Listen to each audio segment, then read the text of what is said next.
अस्सलाम वालेकुम, मैं हूँ शाहजेब खानजादा। आज वज़ीर आज़म शहबाज शरीफ ने ऐलान कर दिया है कि आइंदा इंतखाबात नई मरदमशुमारी के तहत ही होंगे। हुकूमत ने तो वाज़े कर दिया है कि असेंबली मुद्दत ख़त्म होने से पहले तहलील कर दी जाएगी, मगर इंतखाबात 90 दिन में होंगे या नहीं, इस हवाले से हुकूमती बयानात और इक़दामात कन्फ्यूजन फैला रहे हैं। आज वज़ीर आज़म के नई मरदमशुमारी पर इलेक्शन कराने के बयान के बाद इस कन्फ्यूजन में मज़ीद इजाफा हो गया है। हुकूमत ने इलेक्शन एक्ट के आर्टिकल 230 में तरमीम करके निगरान सेटअप के को इख्तियारात दिए, जिसके बाद सवालात उठे और फिर हुकूमती वज़रा ने मरदमशुमारी से मुतालिक मुतज़ाद बयानात दिए। वफाकी वज़ीर एहसन इकबाल वाज़े कर चुके थे कि इंतखाबात पुरानी मरदमशुमारी के तहत होंगे, मगर कल वज़ीर क़ानून आज़म नज़ीर तारड़ ने हमारे प्रोग्राम में कहा कि बेहतर होगा कि मरदमशुमारी का मामला मुश्तरका मुफादात काउंसिल में एक बार डिस्कस कर लिया जाए। अगर काउंसिल मरदमशुमारी की मंजूरी दे देती है तो इलेक्शन कमीशन को 1 से 1.5 माह लगेगा, यानी इलेक्शन में 1 से 1.5 माह की ताख़ीर के इम्कानात होंगे। और फिर आज खुद वज़ीर आज़म शहबाज शरीफ ने वाज़े कर दिया है कि हमें अब नई मरदमशुमारी के तहत ही इलेक्शन में जाना है। जैसे ही नताइज मुकम्मल हो जाएंगे, फौरी मुश्तरका मुफादात काउंसिल का इजलास बुला लेंगे। हुकूमत के जाने में चंद दिन रह गए हैं, तो ये CCI का इजलास कब बुलाया जाएगा? यानी नून लीग की हुकूमत जो तहरीक इंसाफ की तरफ से पंजाब और खैबर पख्तूनख्वा की असम्बलियाँ तहलील होने के बाद नई मरदमशुमारी पर पूरे मुल्क में एक साथ इलेक्शन कराने का ऐलान कर रही थी, फिर कुछ दिन पहले तक अपना मौक़िफ़ बदलते हुए पुरानी मरदमशुमारी पर इंतखाबात कराने का ऐलान कर रही थी और अब नई मरदमशुमारी पर इंतखाबात कराने का ऐलान कर रही है। अगर ऐसा हो जाता है तो इंतखाबात में 90 दिन के बाद भी कम से कम 4 से 6 हफ्ते की ताख़ीर हो जाएगी, मगर ये ताख़ीर सिर्फ 4 से 6 हफ्ते की होगी, इस पर बहुत बड़ा सवाल है। और अगर मामला अदालतों में चले गए तो ये सिलसिला मज़ीद लंबा भी हो सकता है और फिर ये सवाल भी उठेगा कि नई मरदमशुमारी के तहत सूबों के दरमियान कौमी असम्बली की सीटों की तकसीम बग़ैर आइनी तरमीम के कैसे तब्दील की जाएगी। एक तरफ इंतखाबात के इनेकाद पर सवालिया निशान है और दूसरी तरफ निगरान सेटअप के हवाले से भी अब तक कोई नाम सामने नहीं आया है। गुज़िश्ता रोज़ हुकूमती इत्तेहाद का इजलास पार्लियामेंट हाउस में हुआ था, जिसमें ज़राए के मुताबिक नून लीग ने इत्तेहादियों से 2 दिन के अंदर निगरान सेटअप के हवाले से नाम मांग लिए हैं। वज़ीर आज़म ने 9 मई के हवाले से भी कह दिया है कि 9 मई को रियासत के खिलाफ बगावत की गई। इस जत्थे में इसके चंद 100 लोग और कुछ रिटायर्ड और हाजिर सर्विस फौजी भी थे। इस हवाले से बात करने के लिए हमारे साथ वफा की वज़ीर मनसूबाबंदी एहसन इकबाल साहब मौजूद हैं। एहसन इकबाल साहब, बहुत शुक्रिया। ज़ाहिर मरदमशुमारी का सारा अमल आप देखते रहे, इसके बाद आपने पिछले दिनों खुद अनाउंस किया कि पुरानी मरदमशुमारी के तहत ही इलेक्शन होंगे। आज वज़ीर आज़म ने अनाउंस कर दिया कि नई मरदमशुमारी के तहत होंगे, CCI का इजलास बुलाया जाएगा। आप लोगों के पास तो टाइम ही 8-9 दिन का रह गया है, कब ये इजलास बुलाया जाएगा, कैसे ये फैसला हुआ है? ये देखिए शाहजेब, जो मेरी आपसे गुफ्तगू हुई थी उसमें मैंने यही कहा था कि अगर नई मरदमशुमारी आ जाती है तो फिर 90 दिन के अंदर जो लिमिट है उससे एक्सीड करना पड़ेगा, चूँकि जो कानून है और आइन है वो ये तकाजा करता है कि जब मरदमशुमारी का काउंट आ जाए और ऑफिशियली नोटिफाई हो जाए तो फिर इलेक्शन कमीशन को हल्का बंदी के अमल को शुरू करना पड़ता है और उस मरदमशुमारी की रोशनी में वो हल्का बंदी का तयन करते हैं।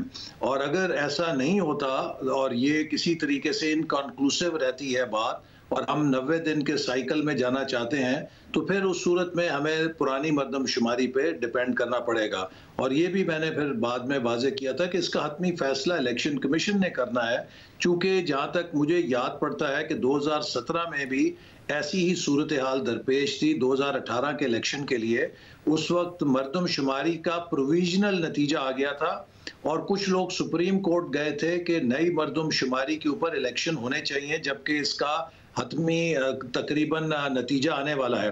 तो उस वक्त फिर हुकूमत ने एक आइनी तरमीम की थी जिसमें यह कहा गया था कि जो प्रोविजनल नताइज हैं उनको फाइनल नतीजा तस्वर करके उसकी बुनियाद पे इलेक्शन कमीशन हल्का बंदी का अमल शुरू कर दे, और वो 1 टाइम डिस्पेंसेशन की गई थी।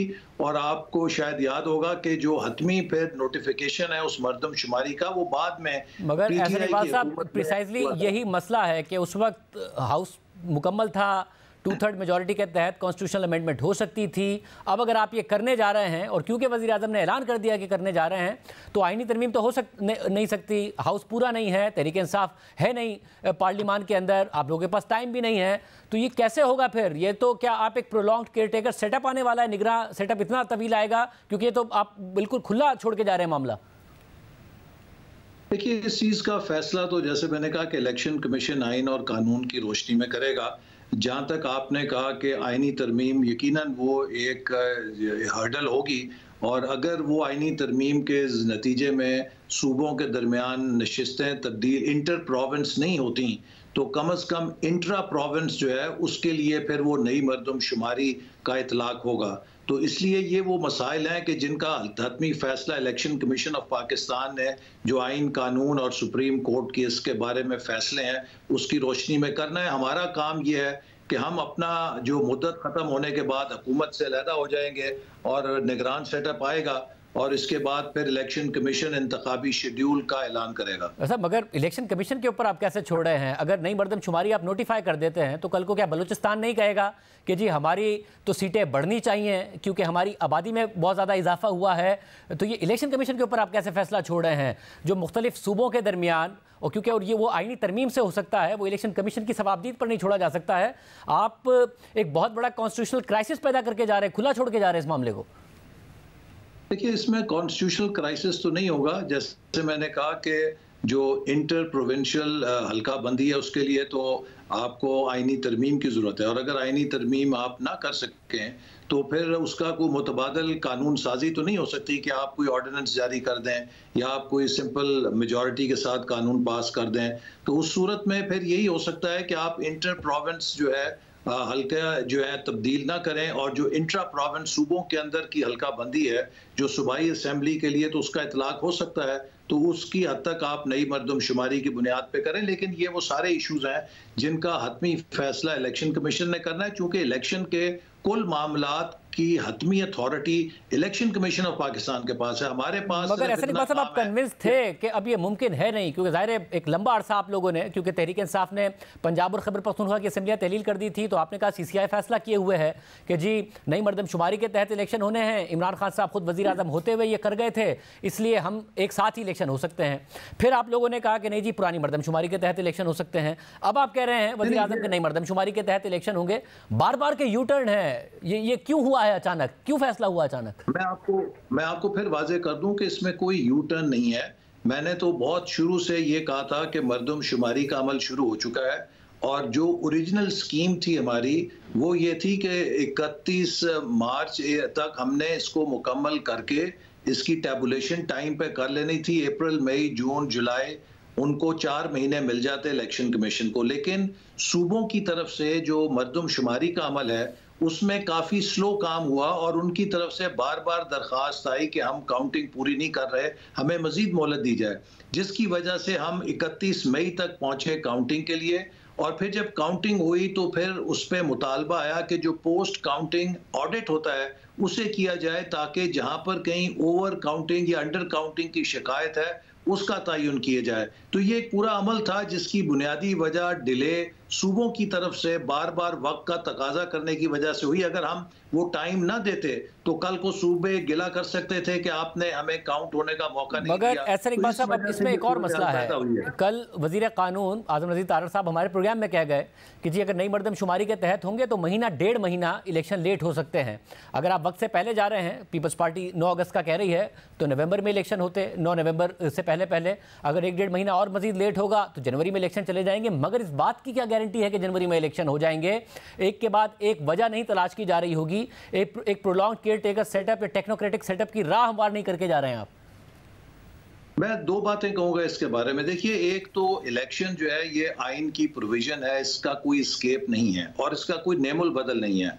केयर टेकर गवर्नमेंट जितनी भी काबिल हो, जितने भी टेक्नोक्रेट्स हों, उनके साथ एक बेयकीनी का तासुर रहेगा, और दुनिया सब इस बात का इंतज़ार करेगी कि कब पाकिस्तान में एक मुस्तकिल 5 साल के टर्म की हुकूमत आए। मैं कई दफ़ा कह चुका हूँ कि पाकिस्तान को जिन किस्म की रिफॉर्म्स की ज़रूरत है उसके लिए 2 शर्तें लाजम हैं।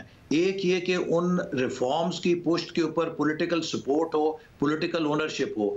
दूसरे ये कि कम से कम 5 साल का मैंडेट हो किसी हुकूमत के पास जो इन रिफॉर्म्स को कर सकती है। कोई साल 2 साल की हुकूमत पाकिस्तान में रिफॉर्म्स नहीं कर सकती, ना उसकी ओनरशिप होगी, ना उसमें किसी किस्म की कामयाबी होगी। लिहाजा इलेक्शन से फरार किसी सूरत मुमकिन नहीं है। इलेक्शन इस मुल्क की ज़रूरत है, हमारे मुआशी बहाली की ज़रूरत है, हमारे मुस्तकबिल की ज़रूरत है। लिहाजा मैं नहीं समझता कि किसी के जहन में इस बारे में कोई इस लिहाज से गलत फहमी है कि हम इलेक्शन को इनडेफिनेटली डिले कर सकते हैं या उसको केयर टेकर सेटअप को प्रोलॉन्ग कर सकते हैं। जो आईनी स्कीम है उसके अंदर ही इलेक्शन होगा। अगर 4 से 6 हफ्ते इलेक्शन कमीशन को चाहिए, आप लोग जल्दी कर सकते थे, काउंसिल ऑफ कॉमन इंटरेस्ट का इजलास बुला सकते थे। अभी भी 8-9 दिन बाकी, अभी भी नहीं पता काउंसिल ऑफ कॉमन इंटरेस्ट का इजलास कब होगा। आप बता दीजिए कब है। जी नहीं शाहजेब, इसके लिए हम रिसीविंग एंड पर हैं। देखिए ये काम नहायत हसास है, इसके ऊपर हम प्रेशराइज नहीं कर सकते पाकिस्तान ब्यूरो ऑफ स्टैटिस्टिक्स को।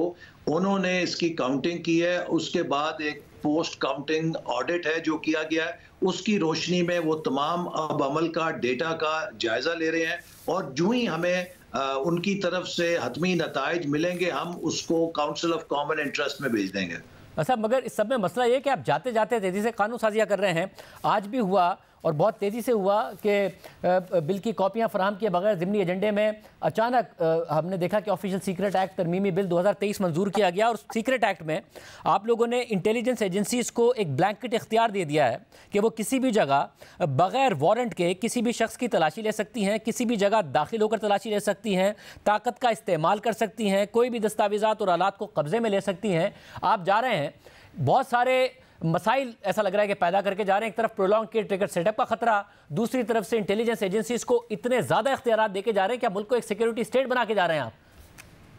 देखिए इस बारे में तो वजीर दाखिला कोई मौक़िफ़ दे सकते हैं, चूँकि मैं तो आपको जैसे पता है कि अभी बहुत अल्हम्दुलिल्लाह चाइना की तरफ से वाइस प्रीमियर आए हुए थे और सी पैक के 10 साल की जो कामयाब हमारी तकरीबात थी उसमें वो आए थे। मैं तो उनके साथ मसरूफ़ था, तो मैं इस बिल के बारे में आगाह नहीं हूँ। इस पे आप अगर वज़ीर दाखिला से पूछेंगे तो यकीनन वो इसके ऊपर वजाहत कर सकेंगे। एक और बिल पेश किया गया था जिसमें सियासी जमातें डाल दिया गया था और उसके बाद हमने देखा कि लॉ मिनिस्टर कह रहे थे कि जी वो हो गया, वो नहीं होना चाहिए था, वो गलत था। लॉ और इंटीरियर मिनिस्टर राना सनाउल्लाह साहब तो उसका भी दिफा कर रहे थे।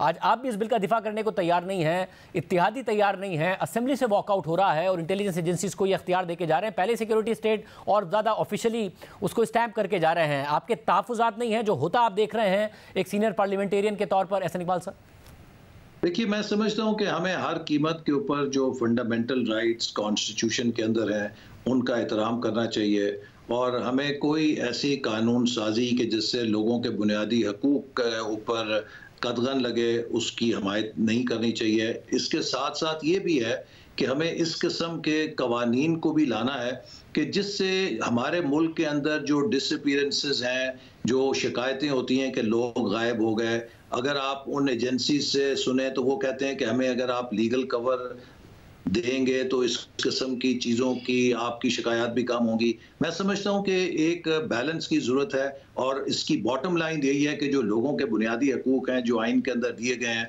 उनकी हमें हर कीमत पे हिफाजत करनी चाहिए। मतलब निगरान सेटअप का ऐलान कब होगा? निगरान वज़ीर आज़म के नाम के हवाले से, क्योंकि आप भी कमेटी का हिस्सा हैं, कहाँ बात पहुँची?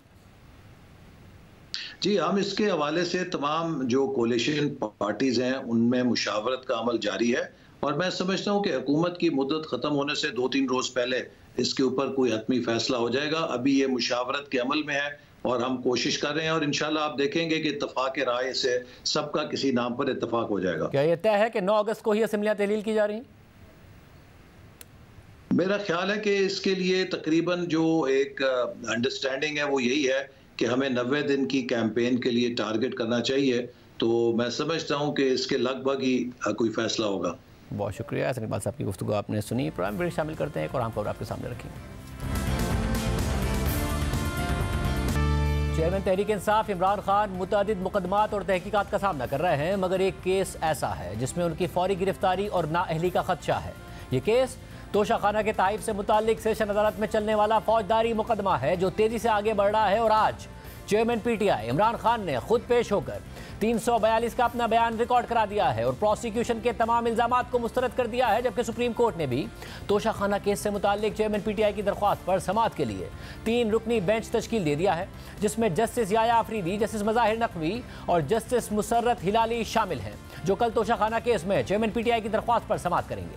ताहम आज ट्रायल कोर्ट में समाअत के दौरान जज हुमायूं दिलावर सवालात पढ़ते रहे और चेयरमैन पीटीआई इमरान खान जवाबात तहरीर करवाते रहे। जज हुमायूं दिलावर ने कहा कि चेयरमैन पीटीआई को रोस्ट्रम पर पेश करें, अदालत सवालात आपको पढ़कर सुनाएगी, बाकी आपकी मर्जी है। जज हुमायूं दिलावर ने चेयरमैन पीटीआई इमरान खान से पूछा कि क्या आपने शिकायत कुनुंदा के इल्जामात पढ़े, तो उन्होंने जवाब दिया कि मैंने शिकायत कुनुंदा के बयानात नहीं सुने, ये मेरी मौजूदगी में रिकॉर्ड नहीं हुए, मेरी मौजूदगी में फर्द जुर्म भी आयद नहीं की गई, मुझे फर्द जुर्म पढ़कर नहीं सुनाई गई, मैंने केस में किसी को नुमाइंदा मुकर्रर किया ही नहीं था, सेशन अदालत ने खुद ही मेरा नुमाइंदा मुकर्रर कर दिया, सेशन अदालत ने मेरा नुमाइंदा मुकर्रर करके गवाहान के बयानात रिकॉर्ड कराए, मैंने नुमाइंदा मुकर्रर करने की कोई दरख्वास्त जमा नहीं कराई, मेरे वकला ने सेशन अदालत की जानिब से नुमाइंदा मुकर्रर करने की मुखालफत भी की थी, सेशन अदालत खुद से मेरा नुमाइंदा मुकर्रर नहीं कर सकती, मुझे गवाहान के बयानात कलमबंद करते वक्त हर समात पर इस्तिस्ना दिया गया, सेशन अदालत के फैसले में मेरे नुमाइंदे का मौक़िफ़ ठीक तरह नहीं लिखा गया,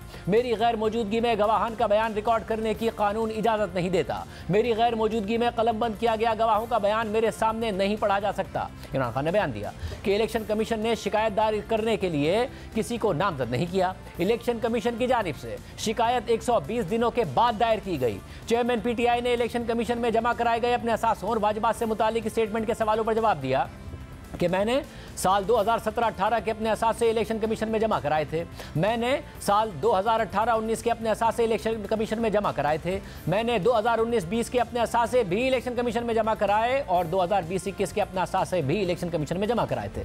स्पीकर कौमी असम्बली की जानिब से चेयरमैन पीटीआई की नाअहली के लिए इलेक्शन कमीशन को भेजे गए रेफरेंस के सवाल पर उन्होंने कहा और जवाब दिया कि स्पीकर कौमी असम्बली का इलेक्शन कमीशन को भेजा गया रेफरेंस बदनीयती पर मबनी था। स्पीकर कौमी असम्बली के भेजे गए रेफरेंस में कानून को गलत तरीके से समझा गया। रेफरेंस में 2017-18 और 2018-19 के असासों का जिक्र किया गया। इलेक्शन कमीशन ने पिछले बरसों के भी असासों तक रसाई हासिल कर ली, जो पीडीएम हुकूमत की बदनीयती जाहिर करती है। चेयरमैन पीटीआई से अदालत ने पूछा कि प्रोसिक्यूशन के मुताबिक आपने साल 2018-19 में जिस बंदे को तोहफे बेचे थे उसका नाम नहीं बताया और ना ही सबूत के तौर पर कोई रसीद दिखाई। तो चेयरमैन पीटीआई ने जवाब दिया कि इस सवाल का ताल्लुक इलेक्शन कमीशन की प्रोसीडिंग से है। क्या आज से पहले पाकिस्तान की 70 साल तारीख में इलेक्शन कमीशन, टैक्स डिपार्टमेंट या नैब ने किसी से पूछा कि उसने तोशा खाना से तहाइफ हासिल करने के बाद उनके साथ क्या किया? क्या ये सिर्फ मुझसे इसलिए पूछा जा रहा है ताकि मुझे नाअहल कर सकें? मुझसे इलेक्शन कमीशन ने साल 2018-19 के तहाइफ के खरीदार का नाम बताने या कोई रसीद फराहम करने का कभी नहीं कहा, जबकि स्पीकर ने इलेक्शन कमीशन को जो रेफरेंस भेजा था उसमें भी ऐसा कोई इशू नहीं उठाया गया था जिस पर मैंने जवाब जमा कराया था। ये एक फौजदारी शिकायत है। शिकायत कुनुंदा पर लाजिम था कि वो साबित करे कि ये तहाइफ 30 जून 2019 तक मेरे पास थे और मैंने उन्हें अपने असासों में जाहिर नहीं किया था, मगर प्रोसिक्यूशन ने इस हवाले से कोई सबूत ही फराहम नहीं किया। तहाइफ मैंने ज़ाती तौर पर नहीं बेचे, बल्कि प्रैक्टिस के मुताबिक अपने military secretary brigadier Waseem Cheema के जरिए बेचे, जो अब मेजर जनरल हैं। अदालत उन्हें गवाह के तौर पर बुला सकती है। शिकायत कुनुंदा ने मुझ पर इल्ज़ाम सियासी बुनियादों पर लगाया है, जो झूठा है। शिकायत कुनुंदा ने झूठा इल्ज़ाम लगाया कि मैंने असासों पर झूठा बयान इलेक्शन कमीशन में दिया। इसके बाद अदालत ने सवाल पूछा कि आपने बादियों नज़र में कहा कि साल 2018-19 में आपने 4 तहाइफ फरोख्त किए और 5 करोड़ 80 लाख रुपए की सेल प्रोसीड्स बैंक अल फलाह के अकाउंट में वसूल की। आप इस बारे में क्या कहते हैं? तो चेयरमैन पीटीआई ने जवाब दिया कि मेरे जवाब में यह नहीं कहा गया कि तहाइफ बेचकर हासिल होने वाली 5 करोड़ 80 लाख रुपए बैंक अल-फलाह में मौसूल किए, बल्कि मेरा जवाब सेल अमाउंट से मुताल्लिक है, जिसमें तहाइफ बेचने, तहाइफ की टोटल लागत और मुनाफे पर टैक्स की प्रोसीड्स बताई गई हैं। अदालत ने चेयरमैन पीटीआई से यह भी पूछा था कि प्रोसिक्यूशन के शवाहिद के मुताबिक आपने बादियों नज़र में कहा कि आपने साल 2019-20 में जो तहाइफ अपने पास रखे वो आपने या आपकी तरफ से आगे बतौर तोहफा दे दिए गए, लेकिन आपने अपने असासों और वाजिबात की स्टेटमेंट में उन तोहफों का नाम नहीं बताया और ना ही तहाइफ जिन्हें दिए गए उनका नाम बताया गया। तो इस पर चेयरमैन पीटीआई ने मौक़िफ़ अख्तियार किया कि कानून में नहीं लिखा कि तहाइफ के नाम जमा कराए जाएं। इलेक्शन कमीशन के फॉर्म बी में तहाइफ के नाम लिखने का कॉलम मौजूद ही नहीं है, जबकि इलेक्शन कमीशन ने मुझसे कभी नहीं पूछा कि मैं उन लोगों का नाम बताऊं जिनको साल 2019-20 में मेरी तरफ से या खुद मैंने तोशाखाना के तहाइफ बतौर गिफ्ट दे दिए थे। चेयरमैन पीटीआई इमरान खान ने मजीद जवाब दिया कि तहाइफ की लिस्ट बनाते वक्त उनकी तफसीलात नहीं बनाई गई, तहाइफ की मालियत की तफसीलात भी नहीं बनाई गई, गवाहान ने तहाइफ की मालियत का चालान भी अदालत में जमा नहीं कराया। चेयरमैन पीटीआई ने मजीद कहा कि इलेक्शन कमीशन ने फैसला जारी करने के बाद निजी बैंक का रिकॉर्ड तलब किया। इलेक्शन कमीशन ने फैसला जारी करने से पहले मुझसे कभी निजी बैंक का रिकॉर्ड नहीं मांगा। मुझसे इलेक्शन कमीशन ने कभी निजी बैंक से मुतालिक तफसीलात पूछी ही नहीं थी। कानून के मुताबिक निजी बैंक का रिकॉर्ड नहीं मांगा जा सकता। निजी बैंक से मुतालिक रिकॉर्ड बनाने वाला फर्द बतौर गवाह अदालत में पेश नहीं किया गया। बैंक स्टेटमेंट का रिकॉर्ड मेरी गैर मौजूदगी में इलेक्शन कमीशन ने तलब किया, जबकि इलेक्शन कमीशन के गवाह ने कहा कि निजी बैंक का रिकॉर्ड कंप्यूटर से निकाला गया। बाद में गवाह ने कहा कि मुझे इस बारे में मालूम नहीं है। इसके बाद चेयरमैन पीटीआई ने अपने असासों और वाजिबात से मुतालिक गलत स्टेटमेंट जमा कराने के अदालती सवाल पर जवाब दिया कि मैंने 2018-19 में इलेक्शन कमीशन में गलत असासे जमा नहीं कराए। मुझसे 2019-20 के 3 तहाइफ का पूछना दुरुस्त नहीं है, क्योंकि मेरे पास ये तहाइफ थे ही नहीं। शिकायत कुरुंदा ने कोई सबूत पेश नहीं किया कि 30 जून 2020 तक ये तीनों तोहफे मेरे पास थे या नहीं थे। मैंने 2019-20 में इलेक्शन कमीशन में गलत असासाजात जमा नहीं करवाए। मुझसे 2018-19 में 4 तहाइफ का पूछना दुरुस्त नहीं है, क्योंकि मेरे पास इस साल ये तहाइफ नहीं थे। शिकायत कुरुंदा ने कोई सबूत पेश नहीं किया कि 2018-19 में 4 तहाइफ मेरे पास थे या नहीं थे। मैंने 2020-21 में असासों में कीमती तहाइफ का जिक्र किया, जिस पर 1 करोड़ 10 लाख रुपए अदा किए। मेरे टैक्स कंसल्टेंट ने कीमती तहाइफ का जिक्र इलेक्शन कमीशन में असासाजात में किया। चेयरमैन पीटीआई ने अपने बयान में कहा कि मेरा अकाउंटेंट 40 साल से है, असासाजात जमा करवाने से मुतालिक मालूम है। ये बात झूठ है कि 2020-21 में असासाजात पर इलेक्शन कमीशन में गलत बयान दिया। इलेक्शन कमीशन में दायर किया गया 2020-21 का मेरा एक भी बयान झूठा नहीं है, जिसका इल्जाम शिकायत कुरुंदा ने मुझ पर लगाया है। चेयरमैन पीटीआई ने इलेक्शन कमीशन के गवाहों से मुतालिक सवाल पर कहा कि शिकायत कुरुंदा साबित ना कर सका कि गवाह मुसद्दिक अनवर असासाजात के रिकॉर्ड का मुहाफिज है। दौरान जिरा गवाह मुसद्दिक अनवर ने असासाजात का मुहाफिज होने का कोई सबूत नहीं दिया। चेयरमैन पीटीआई ने मजीद कहा कि तोशाखाना केस सियासी बुनियादों पर बनाया गया। पीडीएम हुकूमत के कहने पर मेरे खिलाफ केस बनाया गया। दोनों गवाहान सरकारी हैं, जिनको मेरे खिलाफ इस्तेमाल किया गया। गवाहान को आखिरी लम्हे पर मेरे खिलाफ बतौर गवाह सामने लाया गया। गवाहान को मेरे खिलाफ झूठा बयान देने के लिए लाया गया। इस बात को यकीनी बनाया गया कि गवाहान मेरे खिलाफ झूठा बयान दें। 14 माह से पीडीएम हुकूमत मुझे इंतखाबात से बाहर करना चाहती है। मुझ पर तोशाखाना समेत 180 दीगर केसेस और 2 कातिलाना हमले करवाए गए। 9 मई के वाकयात पर 10,000 से जायद मेरे कारकुन और रहनुमा जेल में हैं।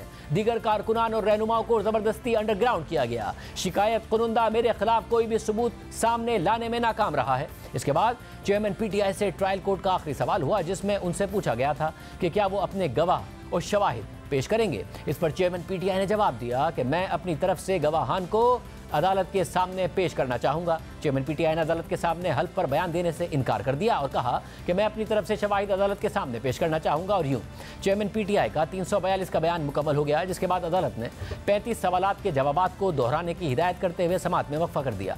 एडिशनल सेशन जज हुमायूं दिलावर अपने चैम्बर में चले गए, जबकि चेयरमैन पीटीआई इमरान खान कमरा अदालत में अपने वकला के साथ बैठे रहे।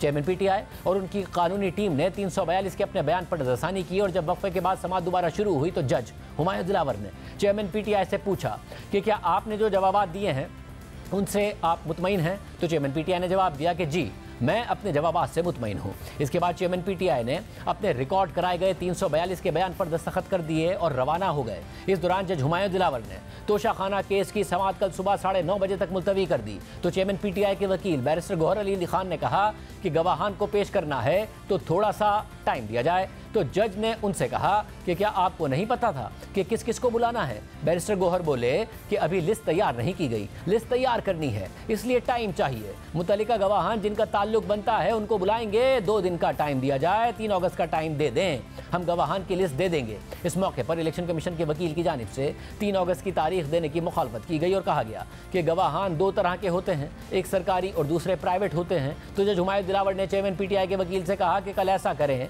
कि प्राइवेट गवाहान की लिस्ट फराहम कर दें। इसके बाद समाअत मुलतवी कर दी गई। एडिशनल सेशन जज हुमायूं दिलावर कल फिर समाअत करेंगे। इस केस में चेयरमैन पीटीआई का 342 का बयान कलमबंद हो गया है। बात करेंगे माहिर कानून इमरान शफीक से। इमरान शफीक साहब, बहुत शुक्रिया हमें शो में ज्वाइन करने के लिए। जवाब तफसीली तौर पर जमा कराया गया, 35 सवालात उनसे पूछे गए थे, उन्होंने अपना 342 के तहत बयान रिकॉर्ड कराया। आप समझते हैं कि एक मजबूत जवाब है और जो टेक्निकल मामलात भी उठाए गए हैं उसके बाद बड़ा मुश्किल होगा इमरान खान साहब के खिलाफ कोई ऐसा फैसला देना? देखिए खानज़ादा साहब, ये एक क्रिमिनल ट्रायल है और इस क्रिमिनल ट्रायल में बहरहाल जज साहब की जब उन्होंने फ़ैसला करना है तो उन चीज़ों को बड़े गौर से उन चीज़ों को देखना है। लेकिन एक चीज़ बड़ी जहन में रखने वाली है और वो ये है कि बहरहाल ये नैब का केस नहीं है जिसमें एक्यूज़ पर भी कोई ओनस हुआ करता है। ये एक क्रिमिनल केस है जिसका नैब के कानून से हट के ये केस है। यहाँ सारे का सारा ओनस बहरहाल प्रोसिक्यूशन पर है और प्रोसिक्यूशन ने ही अपने केस को मुकम्मल तौर पर साबित करना है। और ये प्रोसिक्यूशन जो है वो इलेक्शन कमीशन के रेफरेंस की बुनियाद पर है। अच्छा, इलेक्शन कमीशन का रेफरेंस जो खानज़ादा साहब जिस बुनियाद पर है वो ये है कि इलेक्शन कमीशन के सामने जो एसेट्स और के डिक्लेरेशन किया गया है वो स्टेटमेंट उसमें चीज़ों को जो है वो गिफ्ट्स को जो है वो जाहिर नहीं किया गया। ये बुनियादी तौर पर उनका एतराज़ है इलेक्शन कमीशन का। इमरान खान साहब का जो सारा डिफेंस है जो पढ़ने के बाद समझ में आता है इस पूरे केस में उन्होंने दिया है, वो उन्होंने बुनियादी तौर पर सहारा इस चीज़ का लिया है कि मैंने अपने FPR के जो रिटर्न्स हैं उन चीज़ों में इनके हवाले से मैं चीज़ों को जाहिर करता रहा हूँ और इलेक्शन कमीशन में मैंने गिफ्ट्स को जाहिर करना मेरा ज़रूरी नहीं था क्योंकि वहाँ गिफ्ट का उनका कहना यह है कि रेलिवेंट कॉलम नहीं था। मैं बुनियादी तौर पर यह समझता हूँ ये बात दुरुस्त नहीं है। इलेक्शन कमीशन की जो कार्रवाई है उसमें जो एसेट एंड लायबिलिटीज़ का फॉर्म है खानज़ादा साहब वो एक अलग कानूनी हैसियत रखता है और जो FPR में आप इनकम टैक्स रिटर्न दायर करते हैं या वेल्थ स्टेटमेंट दायर करते हैं वो इंटायरली डिफरेंट चीज़ है। अच्छा, जो इलेक्शन कमीशन में और इन दोनों के मकासद भी अलग अलग हैं। जो FBR में आप अपनी वेल्थ स्टेटमेंट और इनकम टैक्स स्टेटमेंट दाखिल करते हैं उसका मकसद आपका टैक्स अदा करना होता है और उस वक्त जो एसेट आपके पास मौजूद होता है आपने उसको जाहिर करना होता है। लेकिन इलेक्शन कमीशन के पास जो आप पूरे साल की अपनी एसेट एंड लायबिलिटीज की जो स्टेटमेंट दाखिल करते हैं उसका मकसद इससे कई गुना ज़्यादा बड़ा है और वह सिर्फ हर शहरी पर लाजिम नहीं है, वो सिर्फ पार्लियामेंटेरियंस पर लाजिम है। अब पार्लियामेंटेरियन जो है वो क्यों ये इसलिए लाजिम किया गया है, वो इसलिए लाजिम किया गया है कि अब एक खाना है उसमें assets transfer to other persons.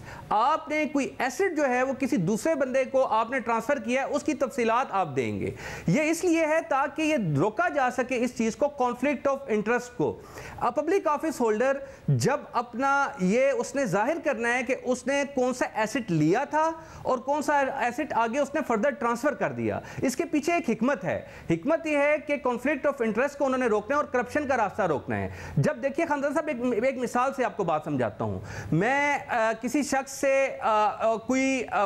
मैं उसको कोई फायदा पहुंचाता हूं अपने ऑफिस होल्डर होने की हैसियत से, वजीर होने की हैसियत से, किसी ओहदेदार होने की हैसियत से। अब उससे रिश्वत लेने का जो तरीक़ाकार हो सकता है वो ये हो सकता है कि मैं ये कहता हूं कि अच्छा ऐसा करें, मेरे पास एक प्रॉपर्टी पड़ी है, आप अब रिश्वत मुझे ऐसे दें कि असल में तो वो प्रॉपर्टी की वैल्यू 10 लाख रुपए है, लेकिन आप मुझसे वो प्रॉपर्टी 1 करोड़ में खरीद लें। वो प्रॉपर्टी, वो 10 लाख की प्रॉपर्टी आपसे 1 करोड़ में खरीद लेगा, तो वो बुनियादी तौर पर एक तरफ आपने ट्रांजैक्शन जाहिर कर दी कि मैंने प्रॉपर्टी का लेन देन किया है, लेकिन असल में वो बुनियादी तौर पर वो आपका करप्शन का पैसा था जो आपके पास आया। इसलिए इलेक्शन कमीशन के डिक्लेरेशन के फॉर्म में ये चीज लाजिम है कि आपने साल के दौरान जितने असासे जो आपके पास थे उनकी जितनी खरीदो फरोख्त आपने की है वो आप जाहिर करेंगे। इसकी दूसरी वजह भी यह है कि आपका कॉन्फ्लिक्ट ऑफ इंटरेस्ट ऐसे भी हो सकता है खानजादा साहब कि आपने एक शख्स को ठेके दिए मुख्तलिफ तरफ और दूसरी तरफ आप उसके साथ अपने जाती तौर पर आप उसके साथ लेन देन भी कर रहे थे, या आपका वो कोई रिश्तेदार था जिसको आप बेच रहे हैं और एक जाहिरी ट्रांजैक्शंस है जो आप कर रहे हैं। इसलिए ये हिकमत है कि ऑफिस होल्डर जो पब्लिक ऑफिस होल्डर हैं उनके जो साल में वो ट्रांजैक्शन करते हैं वो सारी इलेक्शन कमीशन के उस फॉर्म में वो सामने लेकर आए, ताकि इलेक्शन कमीशन अगर उसकी जांच पड़ताल करना चाहता है कि ये प्रॉपर्टी किसको बेची गई थी, कितने में बेची गई थी और इसकी जो आमदन है वो कैसे उन्होंने उसकी सेल प्रोसीड को वसूल किया, ये सारी चीजें उस इलेक्शन कमीशन के जो डिक्लेरेशन का फॉर्म है वो उसमें जो टेक्निकल मसाइल हैं कि जी मुझे फर्द जुर्म नहीं सुनाई गई थी, मैंने केस में अपना नुमाइंदा नहीं मुकर्रर किया, फिर भी अदालत ने मुकर्रर कर दिया, हालांकि मेरे वकला ने एतराज़ किया, गवाहान के बयानात कलमबंद करते वक्त हर समात पर मुझे इस्तिस्ना दिया गया, मैं मौजूद नहीं था, उसके बावजूद गवाहान के बयान रिकॉर्ड किए गए। ये जो टेक्निकल मामलात हैं जो कि कानूनी तौर पर वो कह रहे हैं गलत हैं, इससे केस कमज़ोर नहीं होता? नहीं खाजा साहब, इसमें एक बुनियादी रीज़न, एक तो वजह यह है कि जो काम भी हुआ उनके वकला के सामने हुआ है और अदालत ने उनको मुतअद्दिद मौके देकर किया है। जब आप एक केस के ट्रायल में पूरे शामिल होते हैं, और मज़े की बात है इमरान खान साहब ने इस केस में हर छोटी सी छोटी चीज़ पर हाई कोर्ट में पिटिशन फाइल की है, लेकिन ये जो सवालात उन्होंने उठाए हैं इनमें से किसी सवाल पर उन्होंने दौरान ट्रायल जो है वो हाई कोर्ट में कोई पिटिशन फाइल नहीं की, ना आज तक किसी पिटिशन में उनका ये ऐसा मौक़िफ़ रहा है। उन्होंने इस जो अदालत में के सामने जो सवालात उठाए हैं ये अदालत की प्रोसीडिंग के मुताल्लिक हैं और अदालत की प्रोसीडिंग में उनकी वकला की मौजूदगी में हुई है। जो काम भी हुआ है अदालत की ऑर्डर शीट इस बात को रिफ्लेक्ट करती है कि वो सारे काम जो है वो उनकी, जब वकला उनका नुमाइंदे के तौर पर रहे हैं इमरान खान साहब ने, अब तो इमरान खान साहब ये भी कह सकते हैं कि जो है मेरी मौजूदगी में नहीं हुआ था, मैंने तो बाहर गाड़ी में था और मैंने उधर साइन किया था, जिसकी फाइल भी कभी मसला पैदा हो गया था।